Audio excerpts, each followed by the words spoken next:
this week was a big week for me. On Monday, Matt and I closed on a house. Thanks. So we're going to get there. Not exactly, but having never bought a house before, I think it's probably the most stressful thing I ever did. And one of the reasons why is the way that our economy decides how much a house is worth, which is however much people are willing to pay for it. And there's an appraisal. It's sort of a protection to make sure you're not overpaying, and you can look at data for other houses in the area, but there's no objective number until after you've bought the house, and then that number becomes the number. So the most expensive purchase most people make in their lives is something you just need to guess how much to offer. I found it really stressful. I don't know about you. Many of you have gone through this too. But if I thought that was stressful, I can only imagine the situation of the Israelites in the Torah portion, where every 50 years the land goes back to its original owner. So a home purchase is more like a long-term rental, and the Torah tells us that the cost of a piece of land should reflect how close to the Yovel the purchase is made. But I could imagine a lot of confusion resulting from this law. And I could see buyers or sellers maybe not being totally clear about how the Yovel works, and some resulting confusion about what the price should be.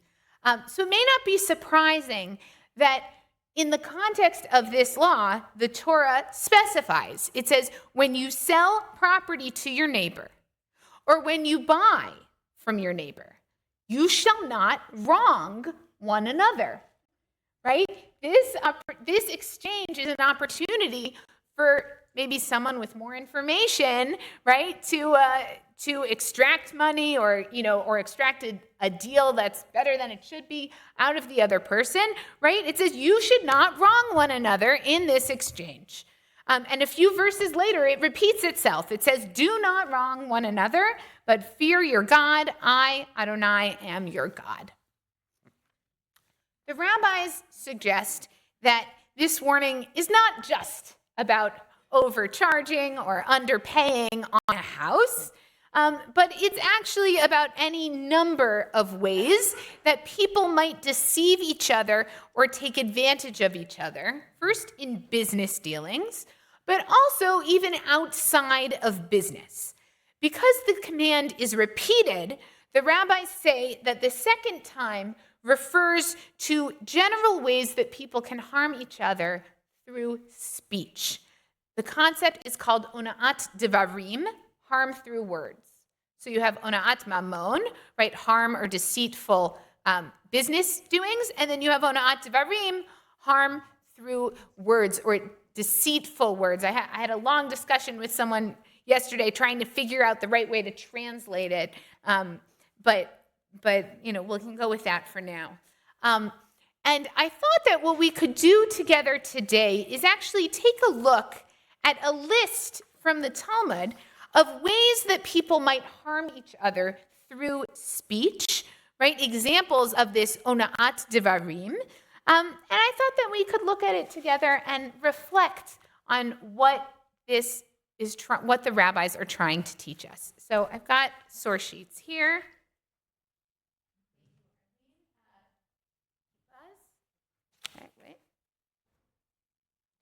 Not to give mine away. Great. Okay, thank you.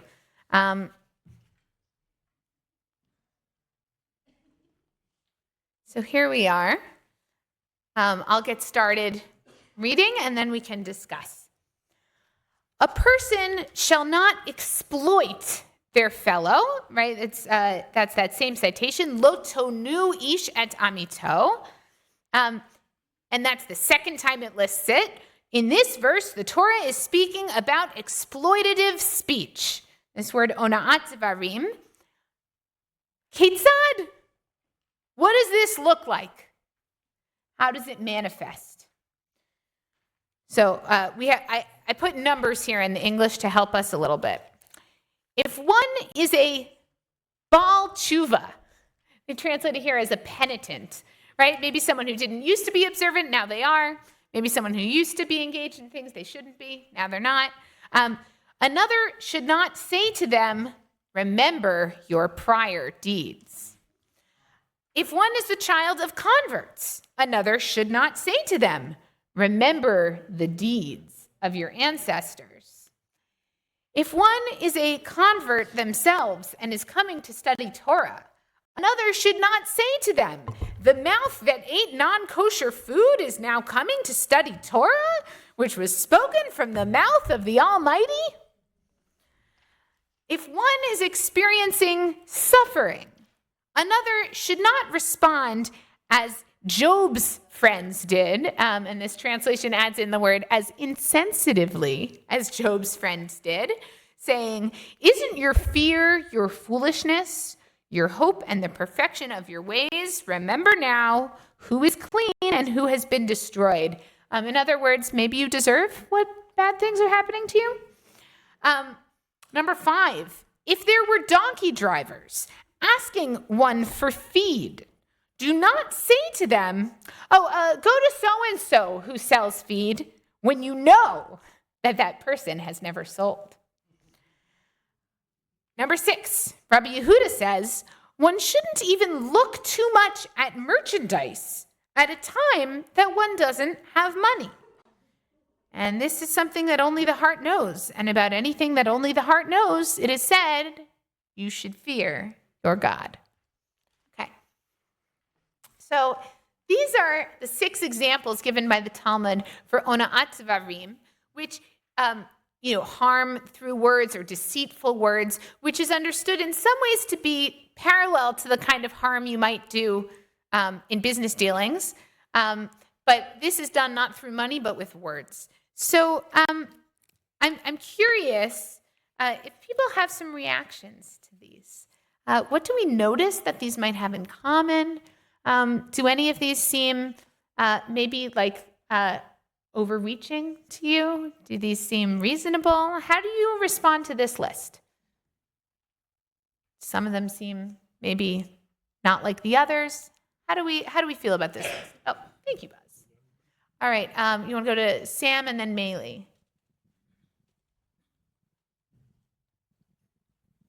I think it's kind of telling that like half of these things are based on not embarrassing people, like saying somebody who's done a good faith effort to make a change in their lives and to try to crush them, it puts them in a box, it makes them unable to grow out of the thing that they've actually tried to grow out of. So I think it's incredibly powerful, especially those first 3. Yeah. And I think a reminder that people may not really notice or reflect on quite how much harm that kind of a statement can do, right? And you're saying it's because you're almost quashing their growth, right? Absolutely. Maylee. Yeah, I'm of the what thing is not like the other. The one about window shopping, I don't understand that. Great. So what's the problem with window shopping?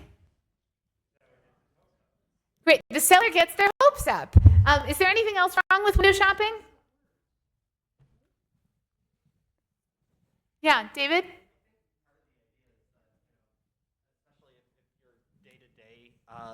Is dependent on making a certain number of sales, like, a thing that's not a huge volume thing. You might be, pulling out the stops, giving, snacks to this prospective buyer, working with them at the expense of other things that would affect livelihood. So it was, it's not just getting their hopes up, but rather, causing them to do something disadvantageous to themselves based on information that's not true. So it might not even just be emotional harm. It might actually be financial harm. There's another hand back there. Yes, Tony. Is that about the window shopping? Or? Okay.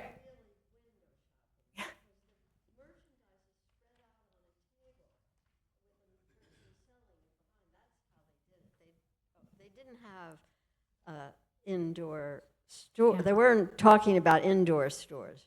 And in which case, you're taking up time from the person who's trying to sell items. So that's, I think, that's what they're trying to get at. That you're being selfish by not letting the guy sell his wares to people that are interested. Yeah. All right, we've got a whole bunch of hands here. Buzz, do you want to just bring the mic around? So still on the window shopping thing, I think that a lot of them, like someone previously mentioned, it's about not putting someone in a position that they were in the past. That you're trying to accept people for who they are as they are now, right? Like the ones about converts or people who've done like bad things in the past or whatever. I think that the window shopping one is weirdly related to that in a sense that you're sort of saying by hearing this, you're saying that you just get money now. You should never look what you could have when you do have money, and it's sort of a weird contradiction in my head of like, well, what if you were looking at this for when you do have money? Oh, it's an aspiration, it's a hope, it's a dream, to be able to do that. And instead of saying you shouldn't look at that because that's not where you are right now. Seems kind of counter to the previous five other examples. Beautiful.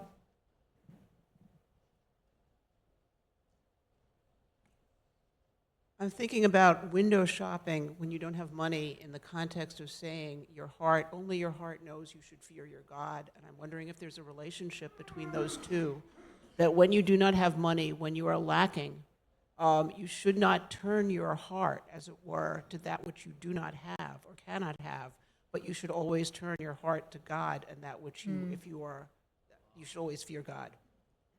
Lovely. One wonders if these principles apply to buying a house. Here, we go and then around.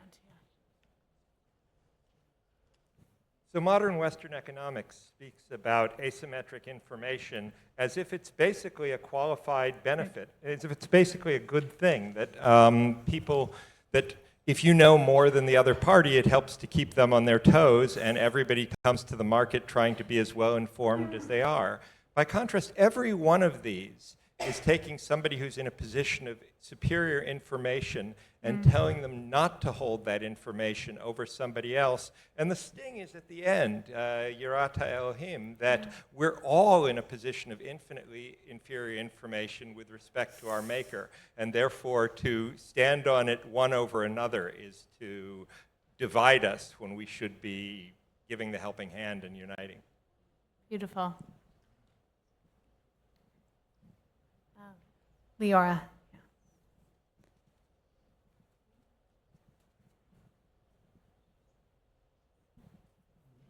I thought that the one about telling the donkey driver to go buy feed from someone who's never sold feed, that's just mean. I don't see how that is really hurting someone with words. You're hurting them because you're sending them on a wild goose chase, but there's no motive. There's nothing truthful about what this guy is saying, as opposed to, your parents may come from people who may have done something bad, which is, could be true. But also the thing about the window shopping is not about speech. So there's nothing that's said to anybody here, and I'm wondering. It seems to me you have to sort of twist it to get it to that, to make it fit in with the others. Okay. Buzz, I'll take the mic back. So thank you, everyone, for those reflections. I think that there's a common thread in these, which is that the person who's doing these things is in some way dehumanizing the other person, right? In some way lacking a full sense of empathy and understanding for what the other person might be going through. And I think that's a reminder for all of us that even if we're not in the business of defrauding other people or of lying to other people, there may be small ways in which we may notice that we can be more open, more empathetic, in ways that can help us to really aspire to this, right? I think part of what this is saying is that harming other people isn't just something that happens in big ways, it can happen in really small ways as well. And helping other people can also happen in those small ways as well, through really trying to understand and see where other people may be at, whether it's with words or not. So Shabbat Shalom.